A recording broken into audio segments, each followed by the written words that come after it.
I recently posted a TikTok that ended up being so much more controversial than I ever thought it would be, but not for the reasons that you may immediately assume. A lot of the times when I post a video and it gets like a couple 100,000 views and a ton of hate comments, it's because there are men, always men, in the comments saying things along the lines of, oh, you only think this because you hate men, or you only think this because you're some crazy feminist, and disagreeing with the point that I make in the video. But never did I think that the reason I'd be getting so much hate on a TikTok is because people think I don't know how to write an essay. Now, I know my own academic abilities and I don't feel the need to prove that to anyone other than myself, but I do feel as if the internet just assumes that you are completely stupid unless you prove to them that you are not. I'm not making this video to prove that I know how to write an essay. That's not what I'm doing at all. I'm making this video because this is a topic that I would like to talk about, because it's something I find interesting, and clearly something that a lot of other people found interesting, because there were a lot of people asking me to put the essay online. Unfortunately, the essay is actually not that interesting. It's about voting behaviour and political preference, not necessarily gender differences, even though the overarching question of the essay is to what extent do men and women differ in their political preferences and voting behaviour.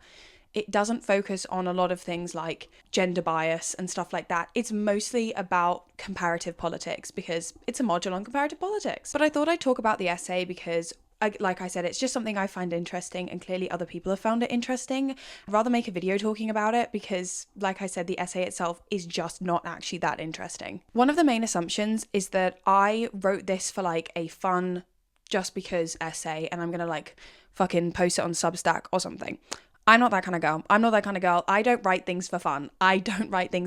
This is an academic essay for my degree. So that's one of the reasons it's not that interesting. But this is also one of the reasons why it pissed me off so much, is because people were genuinely insinuating that I was lying about writing an essay.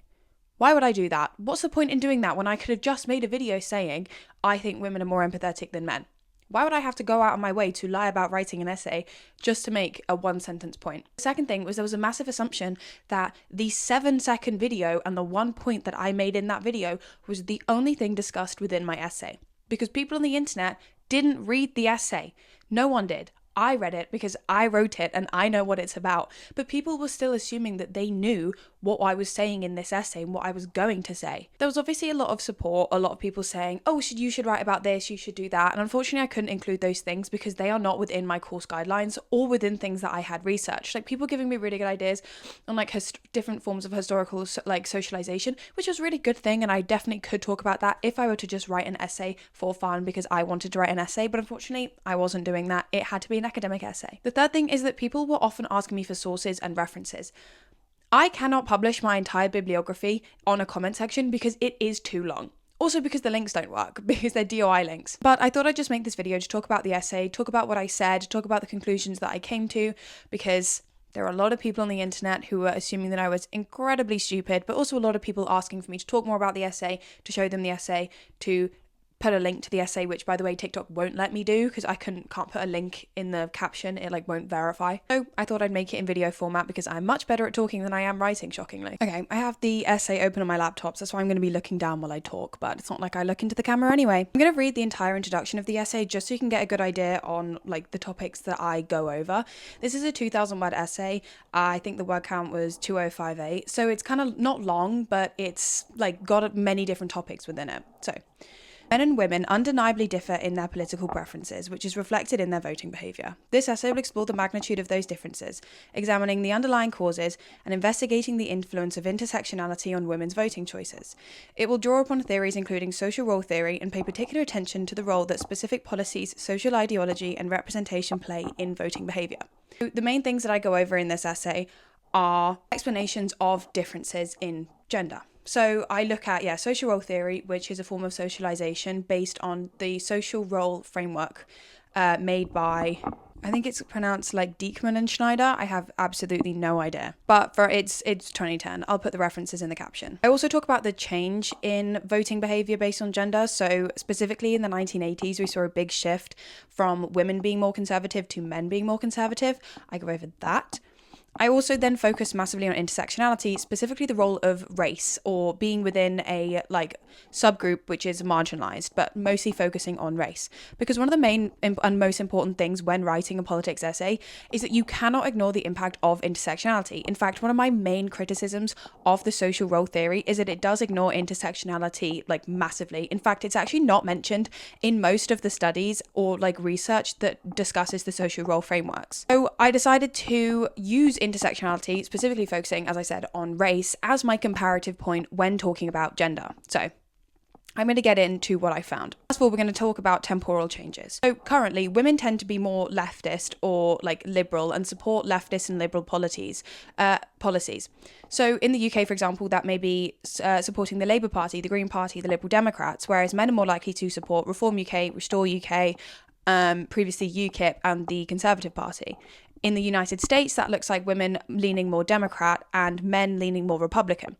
Now, as I am about to go into, and this is the thing that so many people missed because I didn't say it, because I didn't talk about every aspect of this essay, they often focus on white women.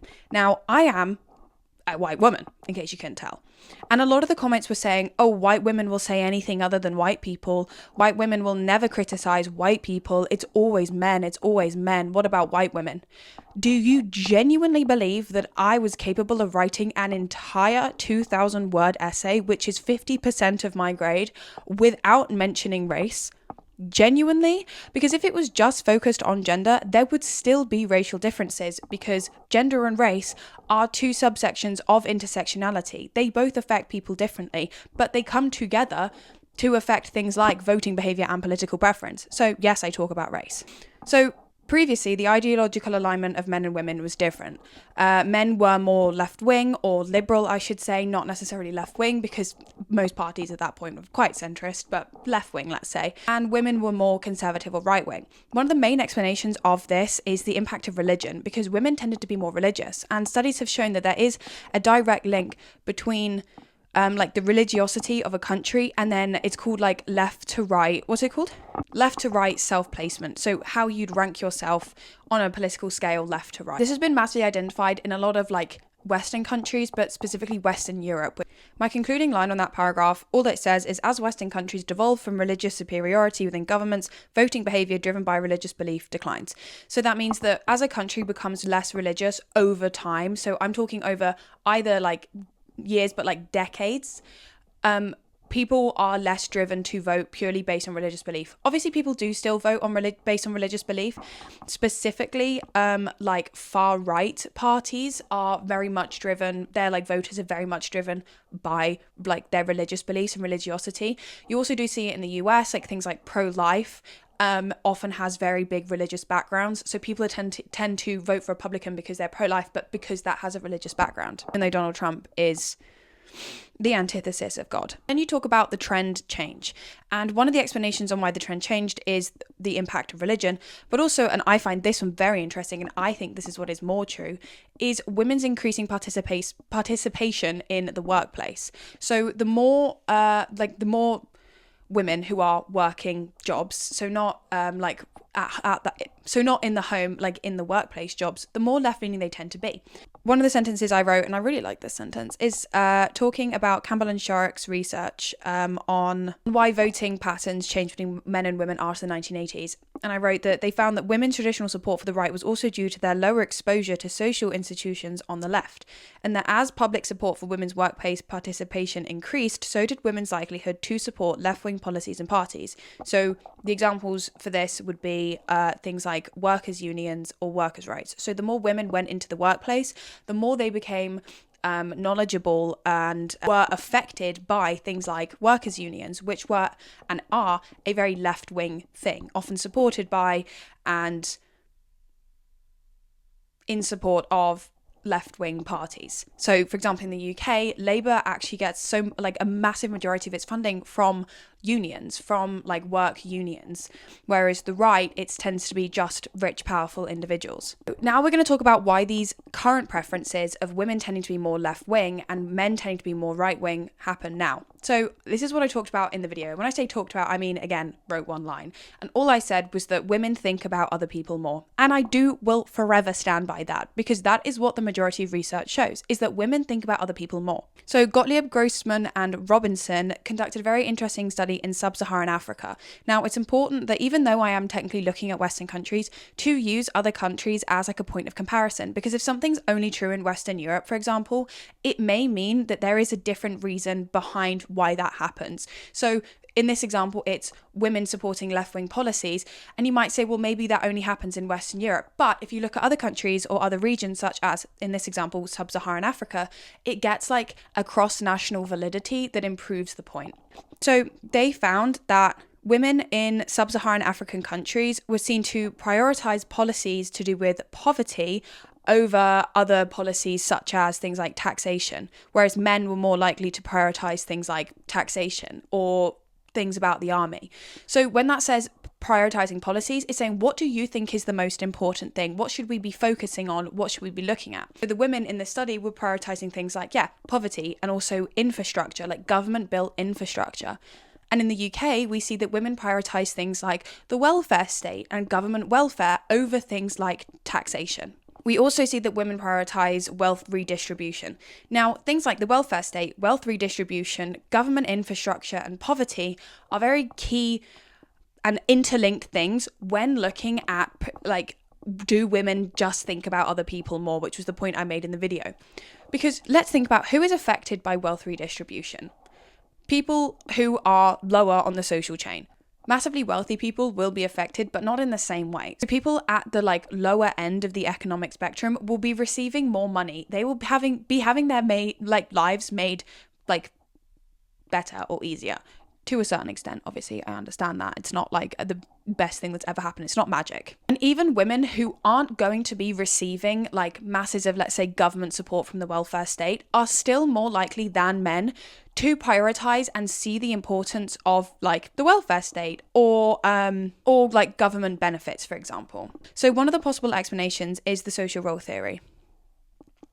So I'm going to read this line out because it's very difficult to explain, in my opinion.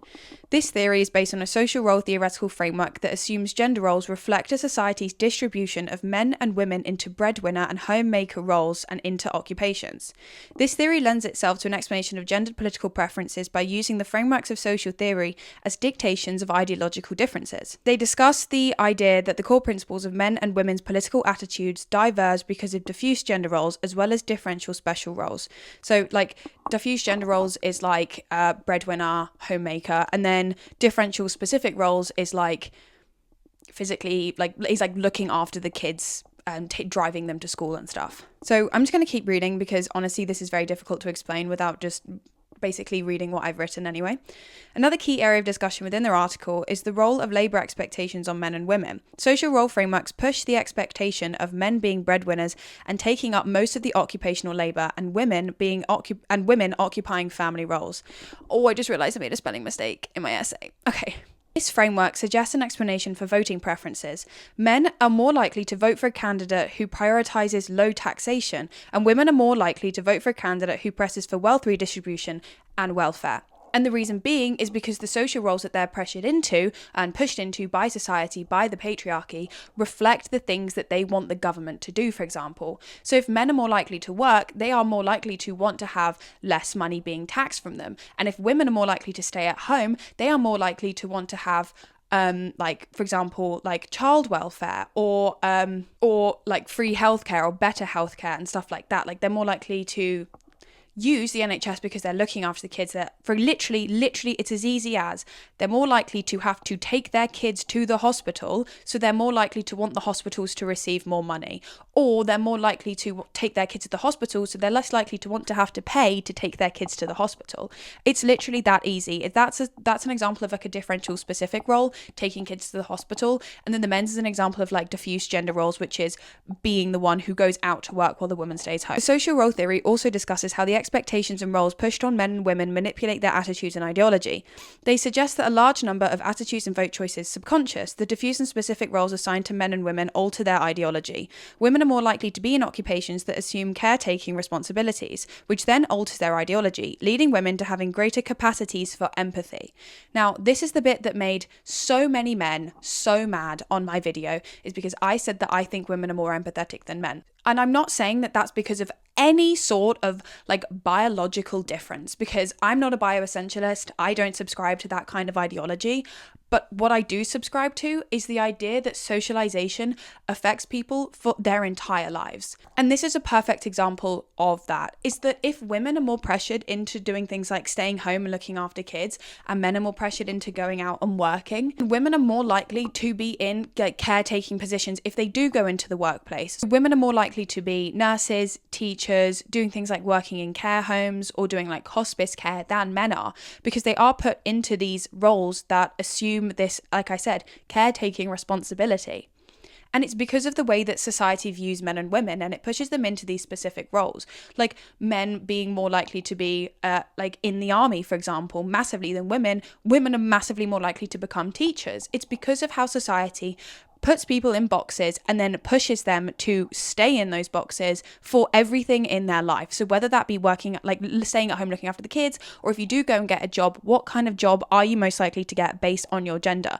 Not just, oh, they're going to hire you because you're a woman, but probably because society, not even probably, but because society associates these kind of like responsibilities or attributes of like caring and compassion and empathy to women. And that's what so many people got mad at me for. They just thought I was writing this essay off of the basis that I just like women more than men and I think men suck. That's not what I'm doing. That would be a horrendous essay. One of my concluding sentences was, this may explain why women are less likely to support military action than men and are more likely to support pacifistic policies. So that's a fact, you can Google that, is that women are less likely to support military action in other countries because they have higher capacities for empathy based on the way that they have been socialized. I then go on to talk about the dual burden theory, which is that as women's participation in the workplace increases, but they are also expected to look after children, causes them to interact with the welfare state differently. So women are more likely to take care of children or infirm parents than men are, and are more likely to worry about losing income and therefore be reliant on welfare. I don't know why I read that so weirdly. It was all written down. This leads them to be more concerned when it comes to policies on state welfare and government intervention than men. So, for example, women are more likely to be single mothers than men are, which sounds bizarre when I say it in that way. What I mean is that women are more likely to be the ones looking after their kids alone than men are. Not because obviously if you have a single mother, you'll have a single father somewhere in the world. But they're more likely to look after kids on their own. But they're also more likely to need things like maternity leave because they're the ones who have the babies. They're also more likely to lose their job because they may have to take time off to look after children, and companies hate that. And even though it's in the Equalities Act 2010 that you can't discriminate against someone because they're pregnant or because they have kids, people still do it. But many researchers believe that this dual burden of looking after children or, like, for example, infirm parents or being a single mother, and then also working, this dual burden theory, causes women just to interact with the welfare state differently than men. They're more likely to be reliant on it at some point in their life, or they're more likely to be taking care of someone who is reliant on it, for example, an infirm parent or a child. Obviously, some studies found that there isn't a massive difference in gender differences in some specific areas. So one of these is from the British election study, which was highlighting differing opinions on spending cuts, specifically looking at the differences in gender.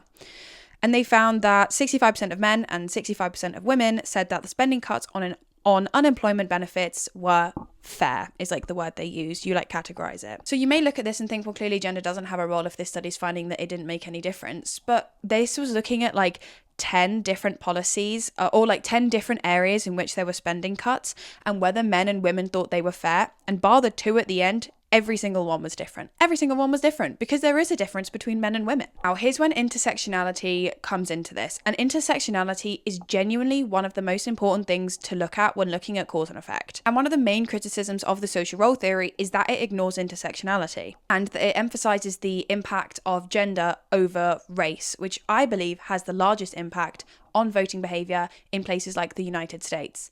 In the UK, it's actually age, which is very interesting, but race does also play a massive role. So this is what I wrote. Many studies have found that the source of support for political candidates can have strong racial components. Black people in the US are always more likely to vote Democrat than any other race. And within all black voters, black women are most likely to vote for the Democrats. The Center for American Women in Politics found that in the 2024 US election, 92% of black women voted for Kamala Harris and 77% of black men voted for Kamala Harris.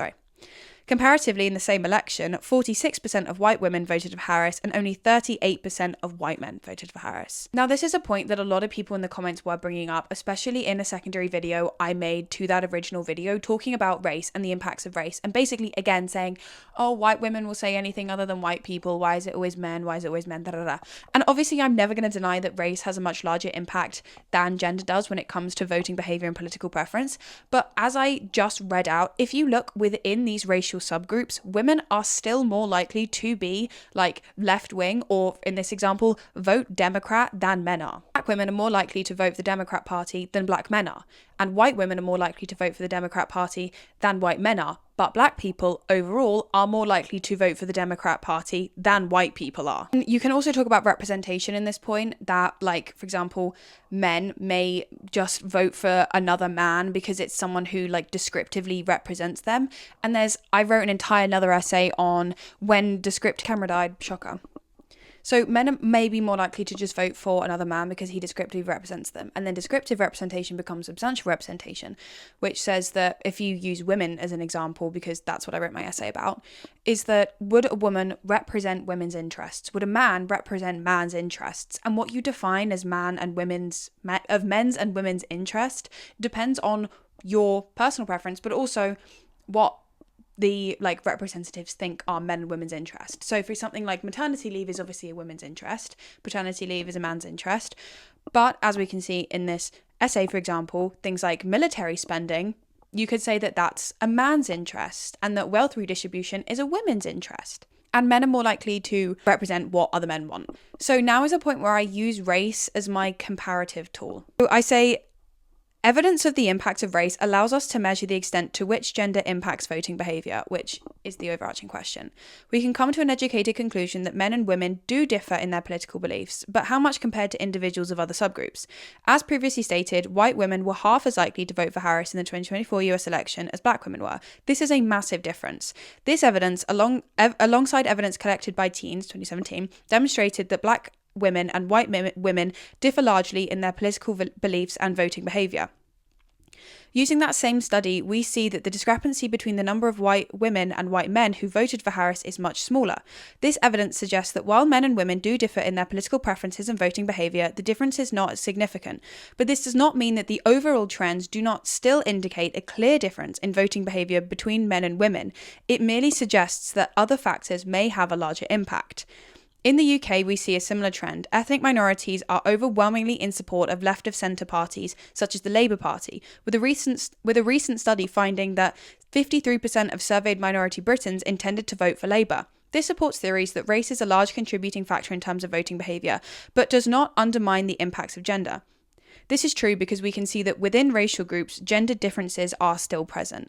So while gender may not have the biggest overall difference, which is, by the way, something I never claimed in my video, it does still have an impact because within racial subgroups, we can see that there is still a difference when it comes to gender. Then talk about third parties, like Reform and the Greens and stuff. And I'm not going to go into this bit because it's not actually adding to the point much, but it's something that was within the course guidelines, so I talked about it. So I'm just going to read you my conclusion because my phone's about to die. In conclusion, men and women differ in their political preferences and voting behaviour to a moderate degree. However, comparing men and women independently of their belonging to other subgroups may lead to false assumptions and reductive conclusions. Data support the notion that men and women prioritise different policies and vote accordingly. These differences can be significant sometimes, especially when examining support for far-right parties, which is the bit I didn't read about. The social role theory highlights the idea that men and women's differing opinions is based on socialization and social pressures. This provides an understanding of why there is a gender gap, but it fails to recognize the impact of other social factors such as race. Race may be a greater explanation for differing political preferences, but it does not fully undermine the impacts of gender. So, To every single person in my comments who was harping on about the fact that I'm not talking about race and that gender's not the biggest thing, you didn't read the fucking essay. You didn't even write the fucking essay. I wrote the essay. Only I know what's in that essay right there. And now you know too. And I really hope my university doesn't get mad at me for doing this. I doubt they will because they're probably never going to see this. But it does still scare me because that's technically my degree that I've just read out to you. Not my degree. That's actually not, I don't study gender. This is just a one-off thing that I'm doing, which is quite interesting, and I like it because I picked it because I like talking about gender and intersectionality. But yeah, thank you so much for clicking on this video. Thank you for watching this video. And if you came from my TikTok, thank you so much. Please subscribe. It means so much to me. I put effort into these videos much more than I do my TikToks. Unfortunately, they do much better because I guess everyone has really short attention spans. Me too. But yeah, thank you so much for watching. I hope you enjoyed. Bye.